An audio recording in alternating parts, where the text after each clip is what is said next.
देखो, कोई धन को महत्व देता है तो धन नहीं छोड़ता, कोई स्त्री को महत्व देता है तो स्त्री को नहीं छोड़ता, कोई पुत्र को महत्व देता है तो पुत्र को नहीं छोड़ता। पर गोपियां पुत्र को महत्व ना देकर कृष्ण को महत्व दे रही थी, तो पुत्र तो छूट गया पर कृष्ण नहीं छूटा, क्योंकि महत्व कृष्ण का था। हमारे जीवन में हमने महत्व किसे दिया है? आपके जीवन में किसका महत्व है? ये तो आप अपने आप से पूछकर बताइएगा। भगवान का कितना महत्व है लोगों के भीतर आज। इसलिए कहता हूं कि भगवान से सच्चा प्यार कीजिए। भगवान फॉर्मेलिटी का सब्जेक्ट नहीं है, फॉर्मेलिटी का सब्जेक्ट नहीं है, भगवान तो प्यार का सब्जेक्ट है। प्रेम करना ही है, भगवान से कीजिए। बहुत अच्छी से अच्छी सुंदर से सुंदर हीरोइन भी क्या उतने दिन तक चलती है जितने दिन तक मीराबाई चली? आप बहुत सुंदर हैं, आप बहुत धनवान हैं, तो आपकी सुंदरता और आपका धन कितने दिन तक याद किया जाएगा? 10 साल, 20 साल, 100 साल, 200 साल? 200 साल पहले विश्व सुंदरी कौन थी किसी को ज्ञात ही नहीं है। 200 साल पहले धन सबसे ज्यादा किसके पास था ज्ञात ही नहीं है। पर मीराबाई का भगवत प्रेम तो हजारों साल बाद भी याद किया जाएगा। आप ये याद रखिए कि ना तो धन की कोई कीमत है, ना तो स्वरूप की कोई कीमत है। यदि कीमत है तो भगवत प्रेम की कीमत है। इसलिए भगवत प्रेम कीजिएगा। भगवान से प्रेम हो गया तो वह प्रेम आपको अमर बना देगा। जैसे मीराबाई अमर हो गई, हमारे बाद और भी लोग आएंगे तो वह मीराबाई की कथा सुनाएंगे और आप जैसे लोग श्रोता उन्हें सुनेंगे। हमारे बाप दादों ने भी मीरा के बारे में सुनाया था, लोगों ने सुना था। अब वो नहीं रहे, अब हम हैं, हम भी मीराबाई के बारे में सुनाते हैं, आप सुनते हैं। जब आप और हम नहीं रहेंगे तब भी मीराबाई अमर रहेगी, तब भी मीराबाई रहेगी, तब भी मीराबाई का चरित्र रहेगा। तो धन ने कितने दिन तक याद किया है? धनवान को कौन याद करता है? कितने दिन तक याद करेगा? धन वाले उतरते चढ़ते रहते हैं। आज ये टॉप 10 में गया तो कल कोई और टॉप 10 में चला गया। हाँ, जो कल टॉप 10 में था आज वो 0 में आ गया। होता है, शेयर मार्केट ऐसे ही चलता है। जो पूरी दुनिया के 10 टॉप 10 थे ना, उनमें से एक फिसल गया। लो, तो ये तो उतरते चढ़ते वाले हैं, इनका तो कल का भरोसा नहीं कि ये कल टॉप 10 में रहेंगे कि नहीं। पर मीराबाई तो कब से टॉप 10 में है, कब से है। इसलिए अपने आप को भगवान से जोड़कर अमर कर लीजिए। धन कमा करके तो आज तक कोई अमर हो ही नहीं सका। याद रख, सिकंदर के हौसले तो वाली थे, जब गया जमी से तो दोनों हाथ खाली थे। धन कमाना अच्छी बात है, उतना ही धन कमा लेना जितने से तुम्हारी जरूरतें पूरी हो जाएं। बाकी समय अपने कल्याण में लगाना। जीवन में जो जरूरतें हैं उतना धन तो सबके पास होना चाहिए। रोटी, कपड़ा, मकान, शिक्षा, इतना धन तो सबके पास होना चाहिए। भगवान करे आपके घर रोज मालपुआ बने, भगवान करे आपका घर बढ़िया सुंदर सा हो, बढ़िया कोठी हो, बंगला हो, आपके घर में गाड़ी हो, आपकी इच्छाएं हैं तो महंगे से महंगे आप वस्त्र पहनो, कपड़े पहनो। ये सामान्य इच्छाएं भगवान सबकी पूरी करते हैं और हो भी जाती हैं जैसे तैसे। ये जरूरतें हैं। अब आते हैं हम इच्छाओं की तरफ। तो इच्छाएं तो सिकंदर की पूरी ना हो सकी, तुम्हारी हमारी क्या पूरी। देखिए जरूरतें तो रिक्शा वाले की भी पूरी हो जाती हैं, पर इच्छाएं तो सिकंदर जैसों की भी अधूरी रहती है। रावण भी जब मरा था तो उसकी भी कुछ इच्छाएं अधूरी थी। रावण की इच्छा थी कि वो स्वर्ग तक सीढ़ी बनाएगा, रावण की इच्छा थी कि सोने से खुशबू उत्पन्न करेगा, और रावण की इच्छा थी कि आग जलेगी उसमें धुआं नहीं निकलेगा। रावण की 3 इच्छाएं रह गईं अधूरी। पहली इच्छा, रावण स्वर्ग तक सीढ़ी बनवाने वाला था कि लंकावासी सीधा स्वर्ग जाएं चढ़ के। दूसरी इच्छा, रावण धुएं से परेशान था, रोटी बनती थी ना तो धुआं निकलता था, उसके सारा सोना काला पड़ जाता था, रसोई घर का सोना उसकी चमक काली पड़ जाती थी धुएं से। तो रावण बोला सुनो मैं तपस्या करूंगा और वरदान मांगूंगा कि आग से धुआं ना निकले, ये दूसरी इच्छा। और तीसरी इच्छा थी कि सोना की लंका थी उसकी सोने की, उसे लगा कि पूरी लंका से खुशबू आनी चाहिए गोल्ड से। असली सोना कैसे पता चलेगा? बोले खुशबू से पता चल जाएगा। ये रावण की इच्छा थी, रावण की जरूरतें नहीं थी, ये रावण की क्या थी? हाँ जी, जरूरतें तो रिक्शा वाला भी पूरी कर लेता है, पर इच्छाएं तो रावण जैसों की अधूरी रह गई। इच्छाएं सिकंदर जैसों की, याद रख सिकंदर के हौसले तो वाली थे, जब गया जमी से तो दोनों हाथ खाली थे। इच्छाएं पूरी ना हो सकी, इसलिए आप अपनी सामान्य जरूरतें पूरी कर लीजिएगा। जो बिहारी जी दें सुख से रहो। अभिमान किसी का हो सर्वनाश करेगा, चाहे धन का हो, पद का हो, सुंदरता का हो, कुछ भी हो, XYZ कुछ भी हो, आपका अभिमान आपका क्या करेगा? सर्वनाश करेगा कि नहीं? पतन करेगा। इसलिए मेरी मां, इसलिए पतन से बचना हो, अभिमान ना कीजिएगा किसी चीज का। आप अपने ही घर में रहते हैं, ये भी एक अभिमान है कि ये घर मेरा है, यह भी एक अभिमान है कि ये घर मेरा है, यह भी एक अभिमान है कि ये बेटा मेरा है, यह भी एक अभिमान है कि ये बेटी मेरी है, यह भी एक अभिमान है कि ये फैक्ट्री, ये दुकान, ये बिजनेस, ये कारोबार मेरा है, यह भी एक अभिमान है ये खेत जमीन जायदाद मेरी है, यह भी एक अभिमान है कि यह हाथ मेरा है, यह भी एक अभिमान है कि मैं अनिरुद्धाचार्य हूँ। अभिमान के अंतर्गत ये सारी चीजें आती हैं। तो फिर अभिमान कैसे मिटाएं? इस अभिमान को बहुत सरल है, ये घर भगवान का है। हे प्रभु, हम तो आपके घर में किराए से रहते हैं, हम तो भगवान के किराएदार हैं, हम घर के मालिक नहीं। हम किसके घर में रहते हैं? अपने नहीं। जोर से मेरी माँ, आपने कहा होता भगवान के तो आप सही थे। हमने पूछा आप में से कितने लोग अपने अपने घर में रहते हैं? अपने घर में, हाँ हम रहते हैं, हमारी घर है, हमारी घर है, हमारा। लो, ये अभिमान है कि ये घर मेरा, ये बेटा मेरा है, ये भी अभिमान है। इसलिए मत कहो कि ये घर मेरा, मत कहो बेटा मेरा, सब कहो तेरा। भी समझाए थे इतनी देर तक, लेकिन कहां पल्ले पड़ रहा है। सब समझा चुके हैं, सब तेरा। गुरु नानक देव जी कहां आके रुक गए? जोर से, आपको कहां रुकना है? ये जिंदगी की भाग दौड़, दौड़ते रहो, दौड़ते रहो। कोई सीमा नहीं है, कोई अंत नहीं है इस दौड़ का।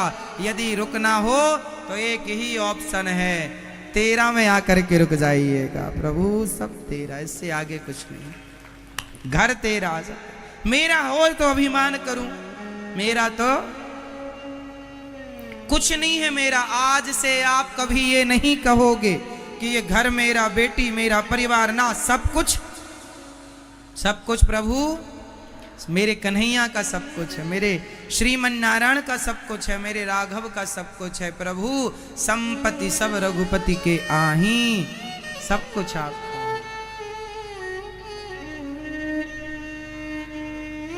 फिर क्या हो जाएंगे आप? अभिमान से शून्य हो जाएंगे।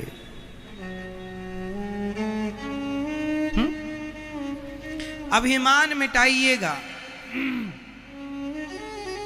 पता नहीं लोग क्यों बहकी बहकी बातें करते हैं, मुझे जानते नहीं हो, मैं ये हूं, मैं वो हूं, इससे बड़ा अभिमान भला क्या होगा?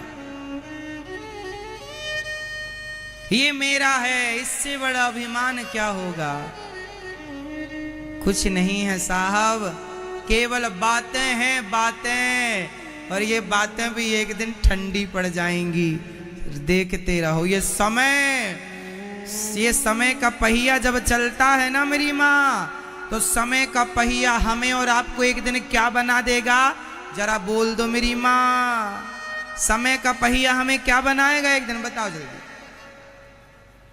नहीं बताती हो मेरी माँ, आप लोग कुछ बड़ी कंजूस हो। समय का पहिया हमें एक दिन क्या बनाएगा बताओ? 1000 बार बता चुके हैं। हम अलग ढंग से पूछ लेते हैं तो आप लोग सोचते हैं इसका क्या उत्तर होगा, जबकि बिल्कुल सरल उत्तर है। समय का पहिया जब चलेगा तो क्या होगा? हम क्या बन जाएंगे? समय का पहिया हमें क्या बनाएगा?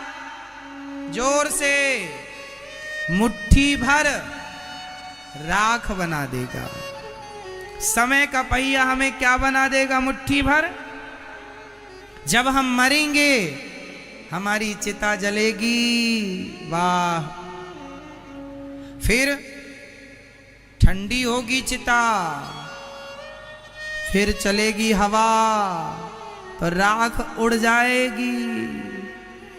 बच्चे लोग जाएंगे, कुछ लोग जाएंगे रिश्तेदार परिवार, घड़ा लेकर छोटा सा 50 रुपए वाला, और सारी राख समेट समेट के कुछ हड्डियां वड्डियां भी ढूंढेंगे, काद मिल जाए, सब ढूंढ ढांड के डालेंगे घड़े में, और चल रही हैं अस्थियां। लो भैया, कल तक बड़ी गाड़ी में चलता था, बड़े महलों में रहता था, आज मुट्ठी भर क्या बन गया? जोर से, किसने बनाया? मुट्ठी भर राख आप में से कौन कौन बनेगा ये बता दो मुझे। अरे सब बनेंगे, ये मैया नहीं बनेंगी।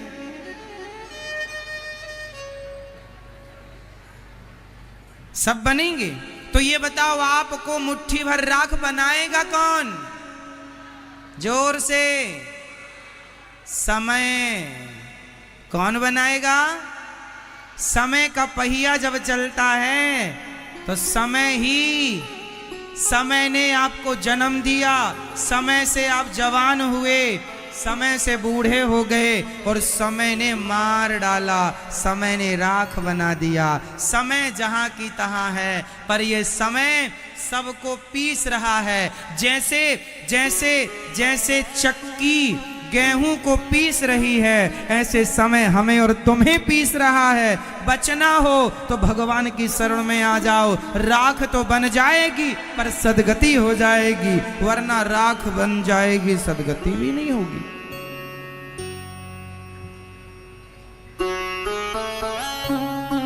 तो हमारा शरीर एक दिन क्या बनेगा? मुट्ठी भर राख। जब राख बनना ही है तो फिर हम अभिमान किसका करें? क्या राख का अभिमान करें? जो लोग घमंडी हैं, अभिमानी हैं, उनको बता दो पगले, समय का पहिया अब तेरी तरफ आ रहा है, राख बनने की तैयारी में लग। और ये अभिमान किस बात का? रावण जैसे लोग राख बन गए साहब। रावण का भी तो अंतिम संस्कार किया था विभीषण जी ने। रावण जैसे लंका के राजा, जिनके नाम से देवता थर थर कांपते थे, वो रावण राख बन के ना जाने कहां उड़ गया। राज राजे रहे ना वो रानी रही, ना बुढ़ापा रहा ना जवानी रही, वस्तु हर एक आनी व जानी रही, अंत में लखपति को ना धेला जुड़ा, हंस जब भी उड़ा।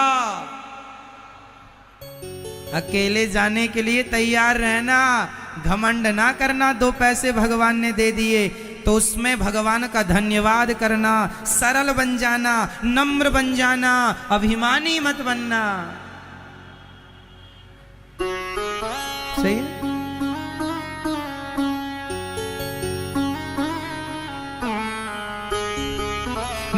इसलिए मैं ज्यादा बड़ी बातें नहीं करता। ये दास अनिरुद्ध है ना, मैं समझता हूं कि मैं एक दिन राख बनूंगा, इसलिए घमंड किसका करें, अभिमान किसका करें। हमारे पास घमंड करने के लिए कुछ है ही नहीं। आप लोगों के पास शायद कुछ होगा, उसका घमंड है आपको, पर हमारे पास तो घमंड करने जैसा कुछ नहीं,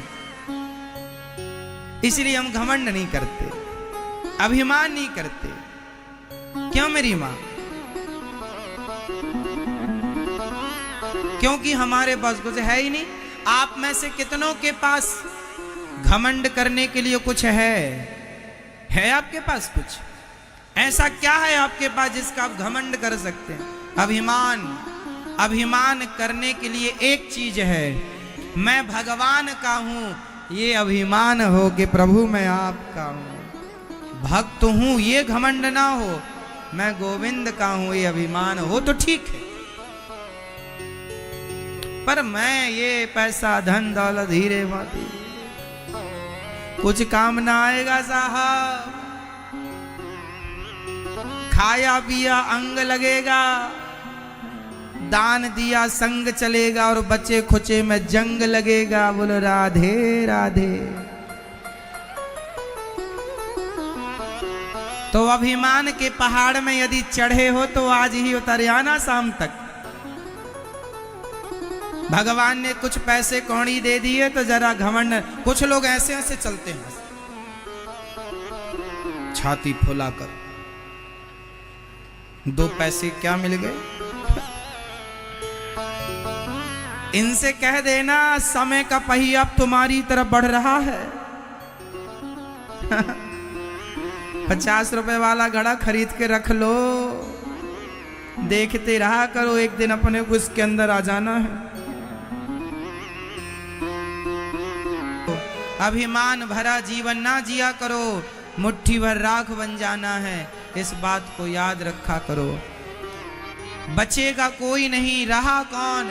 राज राजे रहे ना वो रानी रही, ना बुढ़ापा रहा ना जवानी रही, वस्तु हर एक आनी व जानी रही, अंत में लखपति को ना धेला जुड़ा, हंस जब भी उड़ा तो। ताजी भोजन बने के बने रह गए, कोठी बंगले खड़े के खड़े रह गए, हीरे मोती जुड़े के जुड़े रह गए, अंत में लखपति को ना धेला जुड़ा, हंस जब भी उड़ा अकेला उड़ा।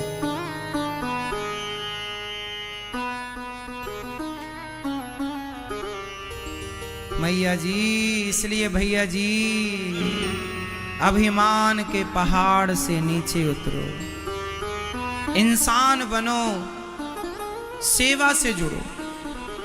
एक ही धर्म है मनुष्य का और वह है सेवा। क्या है मेरी मां?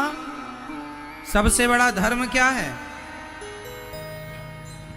सेवा ही सबसे बड़ा धर्म है। इसलिए अभिमान ना करो, इंसानों की सेवा करो, जरूरतमंदों की सेवा करो, माता पिता की सेवा करो, बड़े बुजुर्गों का सम्मान करो, गरीबों की सेवा करो, जो बने वो सेवा करो।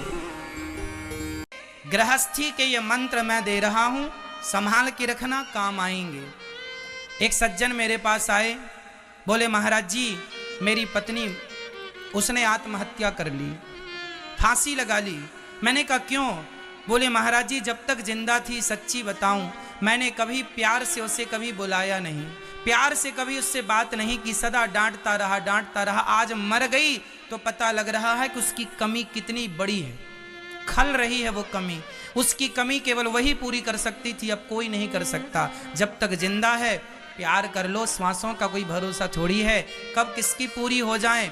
इसलिए कह दो प्यार से कि तुम अच्छी हो। मरने के बाद फिर किससे कहोगे? उसकी तस्वीर से कि तुम बहुत अच्छी थी? अरे जीते जी उससे ही कह दो। मरने के बाद तो फिर सब कहते ही हैं अपने अपने ढंग से।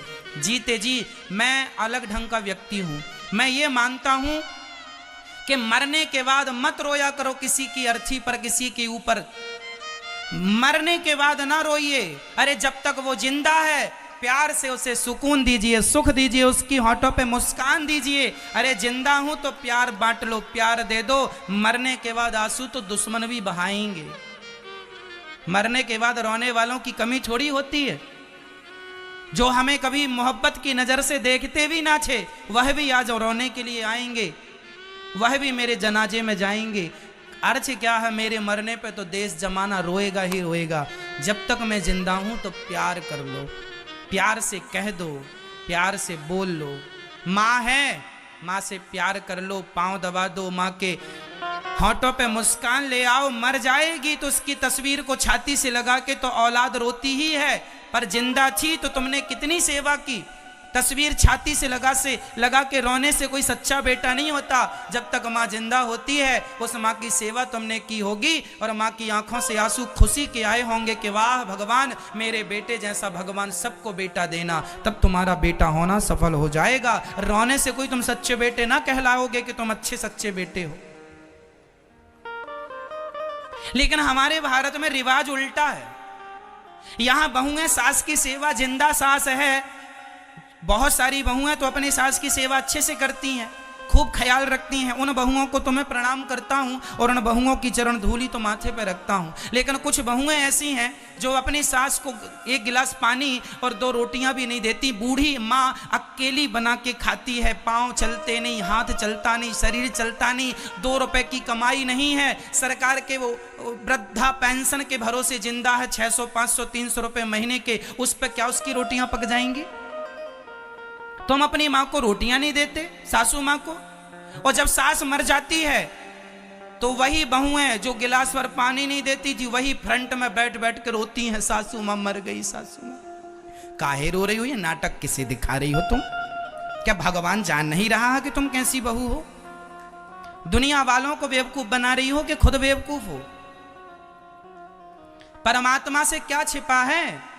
मैं क्या सोच रहा हूं ये भी मेरे श्याम सुंदर जान रहे हैं। यहां चींटियां, यदि इस चटाई के नीचे चींटियां होंगी तो वो चींटी भी क्या सोच रही है, उसकी सोच को भी परमात्मा पढ़ रहा है। उससे क्या छिपा है? तुम अपनी सास को गिलास भर पानी और 2 रोटियां तो दी नहीं, और सास के मर जाने पे बाल्टियों से बहू आंसू बहा रही है। इतना पानी ही पिला दिया होता तो कुछ दिन और जिंदा रह जाती तुम्हारी सास। केवल रोने के लिए बहुएं हैं। कुछ बहुएं इतनी चतुर हैं, फ्रंट में बैठ के रोती हैं, जहां आने वाले लोगों की सबसे पहली नजर बहू पे पड़े, ताकि लोगों को लगे बहुत प्यार करती थी। और कितनी चतुर बहुएं होती हैं। कई बार तो रोती रोती बहुएं बेहोश हो जाती हैं। ये वही बहुएं हैं, गिलास और पानी नहीं पिलाई और देखो बेहोश हो रही। कितनी बड़ी नाटकबाज है ये। तुम्हें क्या लग रहा कोई देख नहीं रहा? परमात्मा तुम्हें कोड़े और मारेगा इस बात के कि तुम रो रही उल्टा। सेवा तो की नहीं हो तुम, पानी तो तुमने पिलाया नहीं, पांव तो तुमने दबाए नहीं, और रोने के लिए खूब। इतना नाटक ना किया करो, दिखावा बिल्कुल नहीं, रियल सब चीजें अच्छी होती हैं। किसी के मरने में ना रोइए ना। मैं कहता तो हूं किसी के मरने में ना रोइए, मत रोइए मरने में। जिंदा है तो उसका सपोर्ट कीजिए। क्यों जी? रोना अच्छा है कि जीते जी उसका सपोर्ट सहयोग करना अच्छा है, उसकी होठों पे मुस्कान देना अच्छा है। मरने के बाद रोने लगे, कौन सा तुम्हारा बड़प्पन है ये? कौन सी समझदारी है ये? सवाल ये खड़ा नहीं होगा कि तुम कितना रोए मरने के बाद। जमाना ये पूछेगा कि तुमने जीते जी कितना सहयोग किया था, कितना सपोर्ट किया था उस व्यक्ति का। जनाजा उठाने के लिए बहुत लोग आएंगे, लेकिन जब मैं उठ रहा होऊंगा, तरक्की कर रहा होऊंगा, तो लोग पांव पकड़ पकड़ के खींचते। जब तुम्हारे सहारे की जरूरत थी तब तो तुम मुंह दिखाए नहीं, अब जनाजा उठाने चले आए।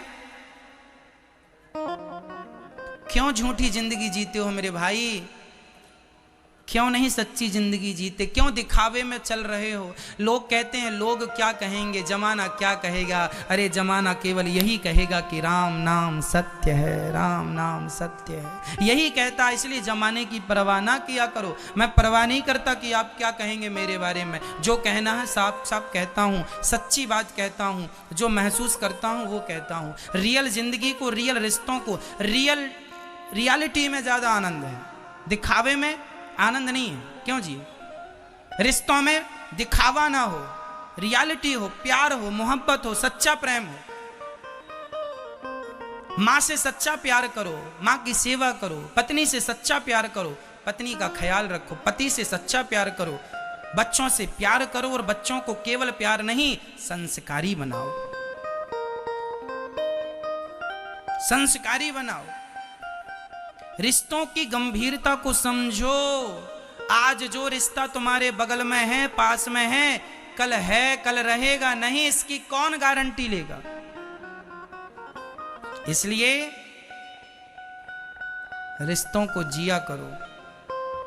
छोटी छोटी बात में आप नाराज हो जाते हैं, गुस्सा हो जाते हैं,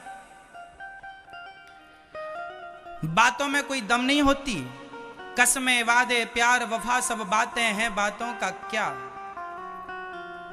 कोई दम नहीं है बातों में। लेकिन आप लोग क्या करते हैं, राई का पहाड़ बना लेते हैं। कहावत सुनी आपने, राई का पहाड़? राई जानते हैं? सरसों के दाने को राई कहते हैं। राई का पहाड़। जरा पत्नी की जरा सी बात का आपने पहाड़ बना दिया, पति की जरा सी बात का पहाड़ बना दिया। अरे झगड़े में उलझना अच्छा नहीं है। झगड़ा उठे तुरंत उसे खत्म कर दो। एक पत्नी ने अपने पति से कह दिया तुम जानवर हो।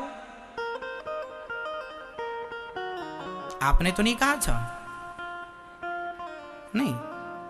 एक पत्नी ने अपने पति से कहा तुम जानवर हो। उसका पति बहुत पॉजिटिव था। उसका पति ने कहा ठीक कहती हो, मैं जानवर हूं, तुम मेरी जान, मैं तुम्हारा वर बराबर जानवर, जान प्लस वर बराबर जानवर। यदि लड़ाई झगड़ा नहीं करना तो इसके बहुत रास्ते हैं, और लड़ाई झगड़ा करना है तो भी बहुत रास्ते हैं। अब आपको देख लो कि कैसे जिंदगी जीना है। रास्ते तो गुजारने हैं, चलना है ही हमें। हंसते हंसते चलो या रोते रोते चलो, मर्जी। इसलिए मैं कहा करता हूं खुश रहा करो, खुश रहा करो, हर हाल में प्रसन्न रहा करो। जीवन का सबसे मूल मंत्र है प्रसन्न। इस धरती में आप जो भी कर रहे हैं सब प्रसन्नता के लिए कर रहे हैं, और सब करके भी प्रसन्न नहीं हुए तो सब करने का अर्थ क्या? इसलिए हमेशा हैप्पी रहो। बोलो घी, असली बोलो, मैया डालडा ना बोलो, देसी घी बोलो, घी। ऐसे ऐसे बोलो ही। ऐसे हंसते रहा करो, मुस्कुराते रहा करो। आज पति बहुत डांट रहा हो ना तो पत्नी को अकेले क्या करते रहना चाहिए? घी घी घी घी घी घी घी घी घी घी। आज पति का दिमाग खराब है तो हंसती रहो, कोई बात नहीं, आज भूत चढ़ा इसके ऊपर, उतर जाने दो। अच्छा, जब पति गुस्से में रहा करे ना तब पत्नी बोला ना करे। लेकिन गड़बड़ कहाँ हो जाती है जानते हो? आप अपने क्रोध पर कंट्रोल नहीं कर पाते। रहना आपको ही साथ में है जिंदगी भर, लेकिन जब आप लड़ाई करते हैं ना तो ऐसा लगता है कि आप एक दूसरे के जानी दुश्मन हैं। एक दूसरे के जानी, ऐसा लगता है वो उसका खून पी जाएगी, वो उसका खून पी जाएगा। ये पल भर का क्रोध क्यों भैया? क्या ये क्रोध से तुम्हारा जीवन गुजर जाएगा? जीवन प्यार से गुजरना है, प्रेम से गुजरना है। इसलिए क्रोध जो है तुम्हारा सबसे बड़ा दुश्मन है। पति पत्नी के प्रेम को भी ये क्रोध अलग कर देता है, इसलिए तुम्हारा दुश्मन हुआ कि नहीं? क्रोध हम सबका दुश्मन है या नहीं? हाँ या ना में जवाब दो। तो फिर क्रोध जब दुश्मन है तो इस दुश्मन को आप चाहे जब क्यों बुला लेते हैं? इसलिए पति गुस्से में है तो आज पत्नी अपने संस्कारों का ख्याल रखे। समझा रहे हैं, समझ का ख्याल रखो, चुप रहो, कोई उत्तर ना दो, पति ठंडा हो जाए तब बात कर लेना। आज पत्नी बड़ी गुस्से में है तो पति बिल्कुल चुप रहे। हाँ हाँ तू ही बोल, हम सुनेंगे। सुन लो, एक जन बोले दूसरा सुने, चुप रहो, थोड़ी देर चुप रह ली करो भैया, बोलने दिया करो उसको, जो बोल रही है बोलने दो, उसकी मर्जी है। और बोलने का क्या है, कुछ भी बोल दे आदमी, कल तुम्हें एक होना ही है। पति पत्नी के झगड़े में जो तीसरा बोलता है सबसे बड़ा मूर्ख वही है। पति पत्नी के झगड़े में तीसरे आदमी को कभी बोलना नहीं, जो बोले वो मूर्ख। गुदने से गुदवा दो उसके माथे पे, यही मूर्ख है। टैटू बनवा दो मूर्ख का। कई बार लड़की जरा सा झगड़ा करके मायके चली जाती है, और उसकी माँ भी एक नंबर की। उसकी माँ मतलब जो झगड़ा करके गई है व्यर्थ का, उसकी माँ को बोल रहे हैं, सबकी माँ को नहीं, है ना। उसकी माँ भी बेवकूफी का परिचय देती है। हाँ बेटी तुम आ जाओ, हमारे पास खाने की कमी है क्या, आ जाओ यहीं रहना मायके में, और हम दामाद जी से बात करेंगे। क्यों दामाद जी, आपने हमारी बेटी को जरा सा भी सुख नहीं दिया। पति समझा रहा, सासू माँ वो जरा सी बात पे लड़के चली गई है। अरे हम सब जानते हैं तुम कितने गहरे पानी में हो।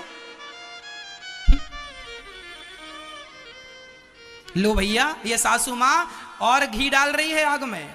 स्वाहा, बेटी का सुख स्वाहा, बेटी का पति स्वाहा।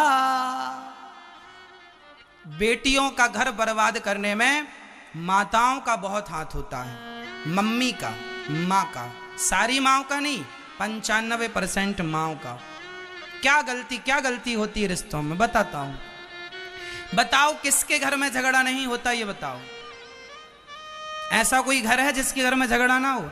अरे सबके घर में झगड़ा होता है, लेकिन बेटी झगड़ा करके आई तो माँ ने बेटी का पक्ष तो सुन लिया। अरे माँ तुम्हें समझाना चाहिए बेटा, तुम्हारा ससुराल ही तुम्हारा घर है।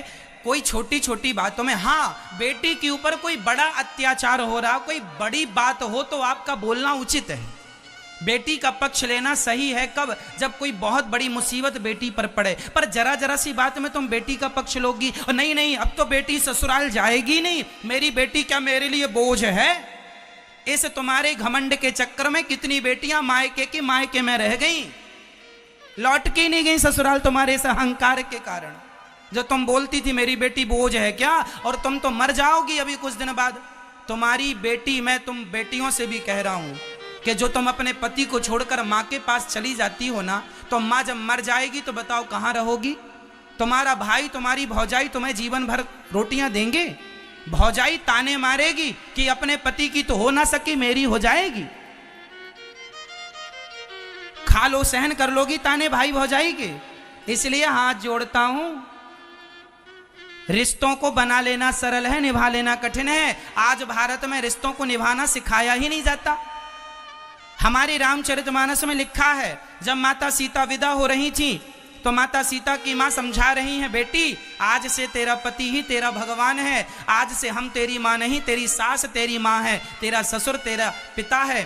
पहले की मां अपनी बेटी को विदा करने से पहले समझाती थी, बेटी अब तेरा मरा हुआ शरीर वापस आएगा तो रख लूंगी, पर जीते जी वापस ना आना। अब ससुराल ही तेरा घर है, वहीं जीना है, वहीं मरना है। तेरा ससुर तेरा पिता है, तेरी सास तेरी माँ है, हमें भूल जाना। और दो बातें घर में होती हैं बेटी, चुपचाप सहन कर लेना, सास को उत्तर ना देना, जिठानी को उत्तर ना देना, बर्दाश्त करना बेटी। रिश्तों में बर्दाश्त करना होता है, सहन करना बेटी, सहन करना होता है। तब की माँ कहती थी बेटी सहन करना, और आज की बेटी कहती है कुछ भी हो बताना, गुंडे भिजवाऊंगी। तो ऐसे में तुम रिश्ते चला लोगी?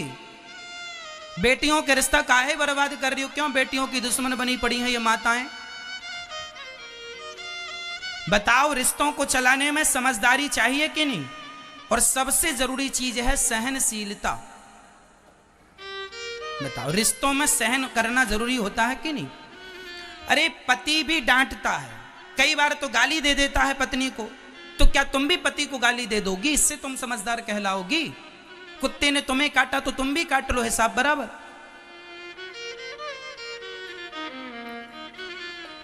मेरी मां, रिश्ते समझ से चलते हैं, गुस्से से नहीं। रिश्ते कैसे चलते हैं? समझदारी से। और सुनो, रिश्तों में सहनशीलता चाहिए। क्या चाहिए? जोर से बोलो, और जोर से बताओ, आप सहनशील हो या नहीं? पत्नी गाली देगी तो सहन करना पड़ेगा, पति गाली देगा सहन करना पड़ेगा, सास गाली देगी सहन करना पड़ेगा, ससुर गाली देगा सहन करना पड़ेगा। सह लोगी तो अच्छी पत्नी कहलाओगी, पर बात बात में मुंह फुला के मायके आ जाओगी तो चाइना मॉडल कहलाओगी। ना तुम घर की रहोगी ना ही घाट की। इसलिए समझ लो, करोड़ों की बातें हैं ये, किसी भी यूनिवर्सिटी में ये नहीं पढ़ाया जाता तुम्हें जो हम पढ़ा रहे हैं, कहीं नहीं मिलेगा पढ़ने को आपको। सहन जरूरी है। एक पत्थर भी भगवान कब होता है? जब वह छेनी और हथौड़े की चोट को सहता है। एक पत्थर भी भगवान कब होता है? जब छेनी और हथौड़े की चोट को सहता है। जो पत्थर, एक पत्थर नारियल तोड़ा, एक पत्थर पर नारियल तोड़ा जा रहा था और एक पत्थर पर दूध दही चढ़ाया जा रहा था, तो जिस पर नारियल तोड़ा जा रहा था उस पत्थर ने पूछा, अरे भैया तुम भी पत्थर हो, हम भी पत्थर हैं, तुम पर लोग नारियल, तुम पर दूध चढ़ाते हैं, हम पर नारियल तोड़ते हैं। मंदिर में दो पत्थर होते हैं, एक नारियल तोड़ने के लिए और एक पूजा करने के लिए भगवान, दोनों ही पत्थर के हैं। तो नारियल तोड़ने वाले पत्थर ने कहा, यार तू भी पत्थर हम भी पत्थर, क्यों? तुझ पर लोग दूध चढ़ा के तुझे प्रणाम करते हैं और हमें नारियल तोड़ते हम पर। तब मूर्ति ने कहा, भैया तुझे भी मूर्तिकार ने मूर्ति बनाने को उठाया था, पर तू छेनी और हथौड़े की चोट खाकर टूट गया, टूट जाने से तू नारियल तोड़ने के काम आ रहा है। और मैं उस मूर्तिकार की हर चोट, छेनी और हथौड़े की हर चोट को सहता गया। आंखों में उसने छेनी मारी, मैं सहता गया। गालों पर छेनी मारी, मैं सहता गया। अधरों पर छेनी मारी, मैं सहता गया। और जब हर चोट को सहा, मैं भगवान बन के पूज रहा हूं। जो पत्थर चोट खाकर टूट गया वह कंकड़ बन गया, और जो पत्थर चोट सह गया वह शंकर बन गया। बिना सहे तो पत्थर भी भगवान नहीं होता, तो तुम बिना सहे महान हो जाओगी या हो जाओगे। इसलिए जीवन में क्या जरूरी है मेरी माँ? सहनशीलता। पति ने कुछ कह दिया, पत्नी ने कुछ कह दिया, बातों को दिमाग में रखो। मैंने एक दिन समझाया था, बातों को दिल से ना लगाया करो। हाँ या ना? तो आज से कौन कौन पति पत्नी प्यार से रहेंगे बिना लड़ाई झगड़ा? यदि आपने गलती की हो, लड़ाई झगड़ा चल रहा हो, तो सॉरी बोलिए अपनी पत्नी और अपने पति को। छोड़ो कल की बातें, कल की बात छोड़ो, कल की बातें, कल की बात पुरानी। नए दौर में मिलके लिखेंगे फिर से नई कहानी। मिलजुल के रहो भैया। जहां सुमति तहां संपत्ति नाना, जहां कुमति तहां विपत्ति निदाना। आप सभी पति लोग अपनी पत्नी को रोज आई लव यू बोलेंगे।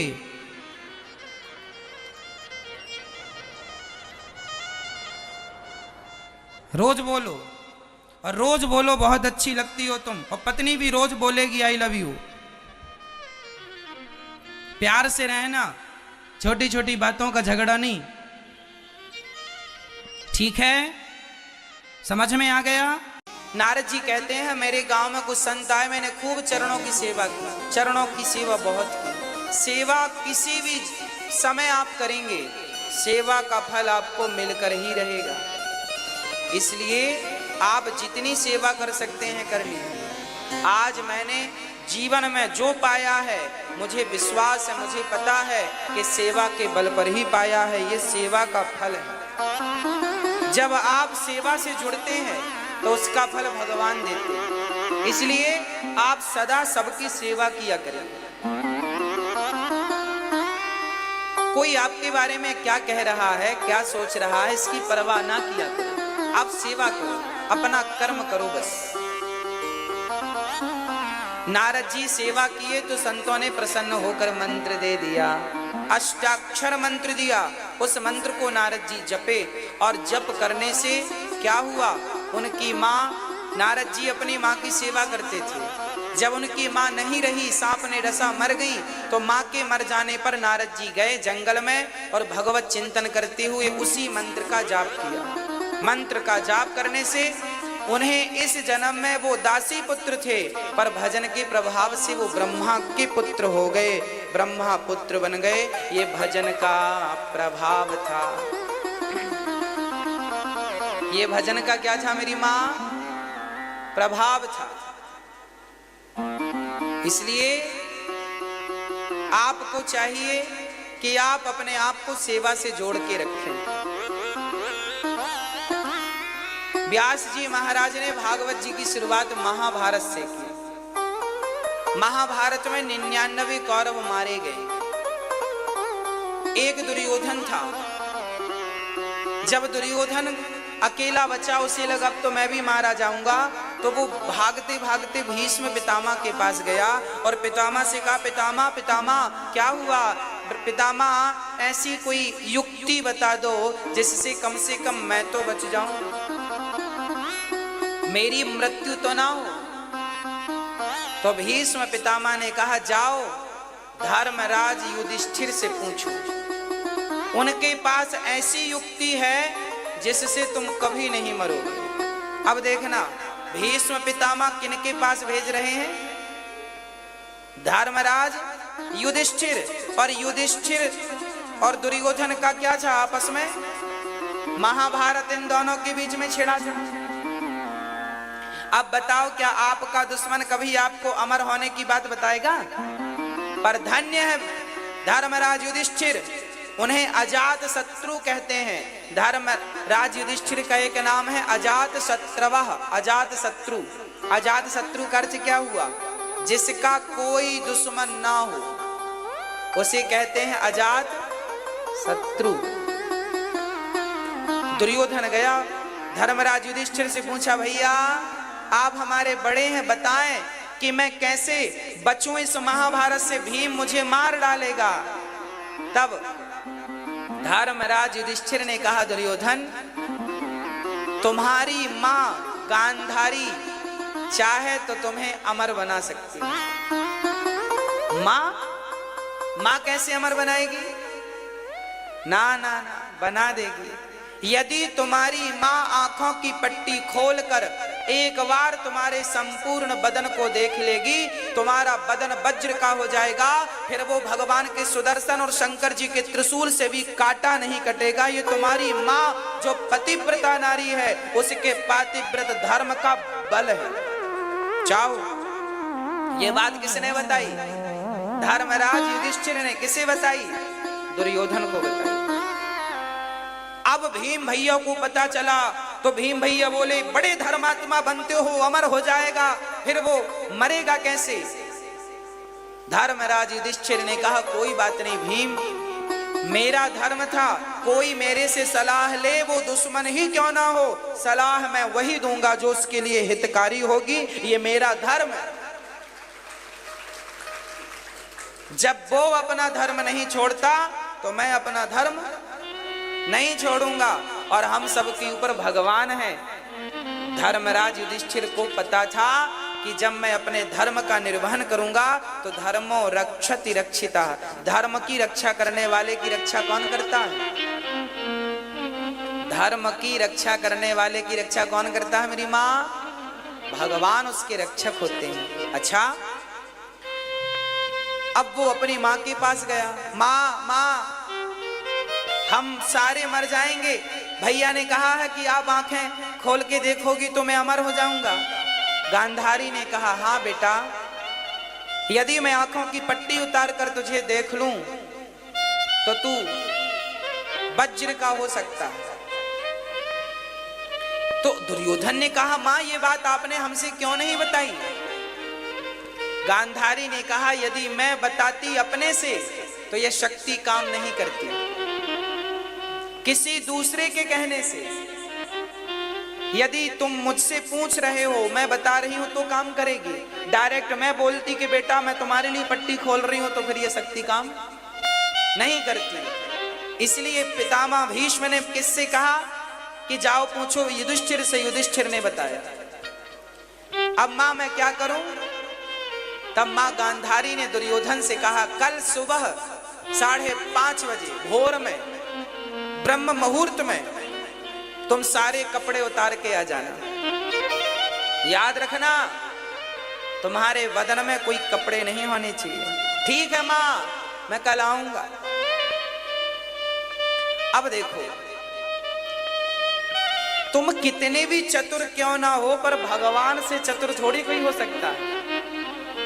दुर्योधन सवेरे निकला निर्वस्त्र होके चला, तभी भगवान वहां, आज भगवान सोए नहीं, भगवान उसकी कुटिया के चक्कर लगाते रहे, कब ये निकले।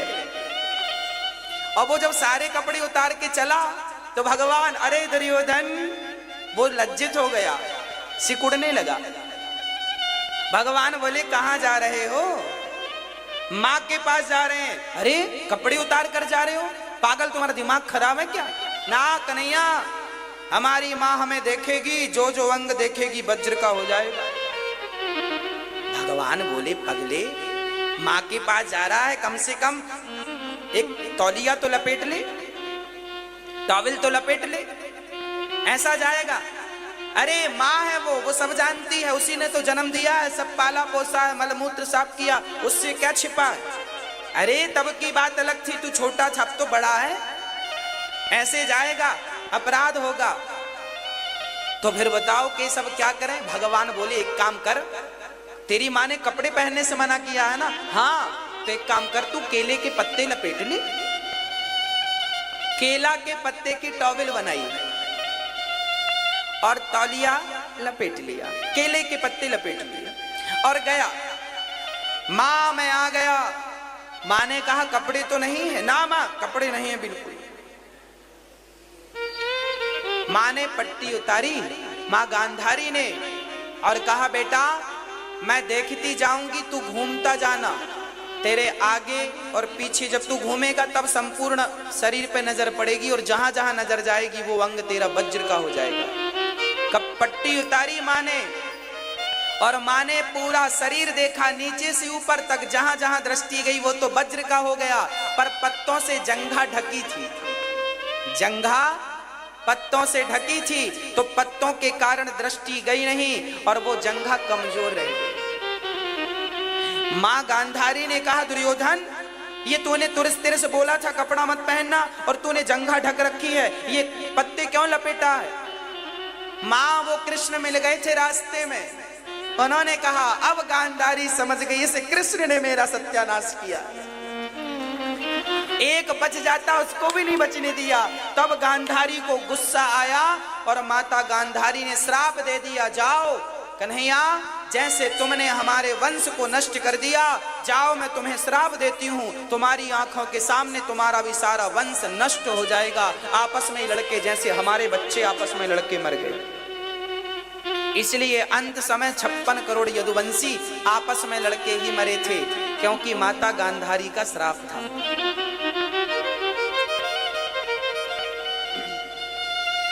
कहने का तात्पर्य क्या है? भगवान को श्राप लग गया, वो मंजूर था, भगवान का वंश नष्ट हो गया, मंजूर था। भगवान कहते हैं, मेरा वंश नष्ट हो जाए तो नष्ट हो जाए, पर मेरे भक्त का वंश नष्ट नहीं होना चाहिए, उसके लिए मैं श्राप खाने को भी तैयार हूं। अहम भक्त पराधीना यस्वतंत्री वद्वजा। भगवान कहते हैं, मैं भक्तों के अधीन हूं। गांधारी मां, यदि आपके श्राप देने से मेरा वंश नष्ट होता है, मुझे आपका श्राप मंजूर है, पर मेरा भक्त अर्जुन, वो मेरी शरण में है, उसका रथ मैं हाँक रहा हूं, उसकी क्षति नहीं होनी चाहिए। ये भगवान का भक्त के प्रति प्यार है, स्नेह है। जंघा कमजोर रह गई और गदा युद्ध जब हुआ तो दुर्योधन का और अर्जुन का क्या हुआ था? गदा युद्ध हुआ था।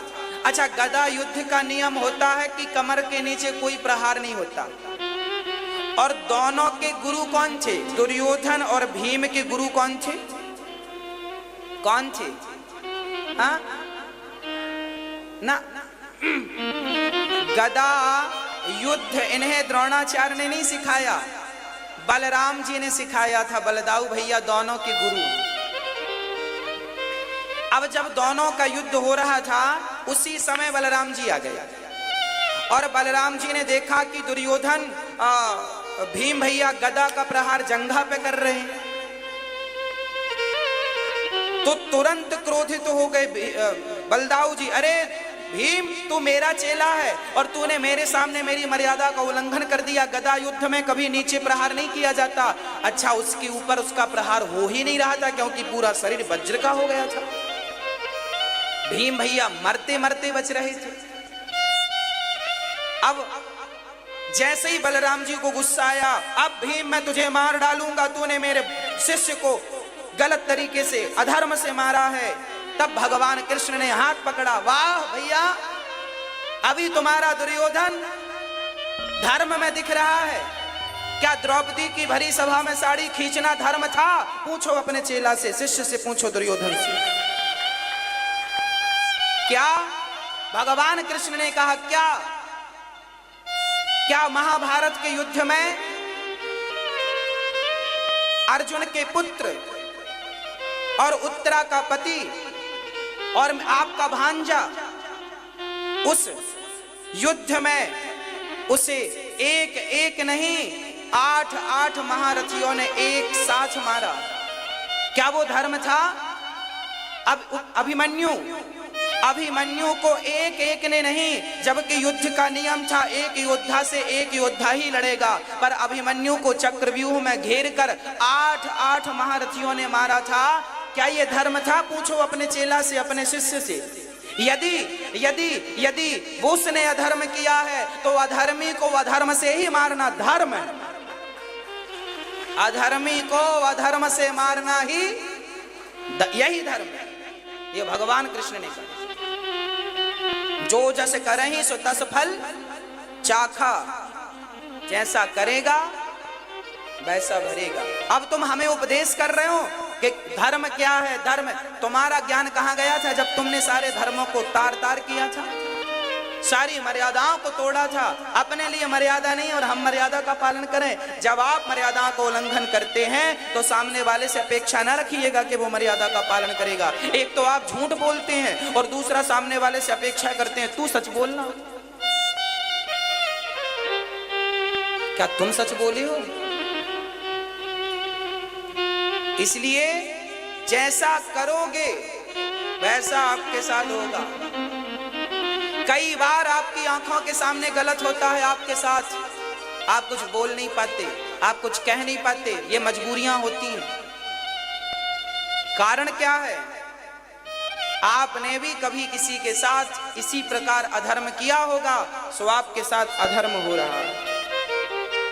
इसलिए भीम भैया, भगवान ने कहा बलदाऊ भैया आप जाओ, आप मत चक्कर में पड़ो, जाओ। उनको अलग किया वहां से और फिर गदा का प्रहार दे दे के जंघा तोड़ी गई। अच्छा, जांघ ही क्यों तोड़ी गई? जांघ क्यों तोड़ी दुर्योधन की? हाँ,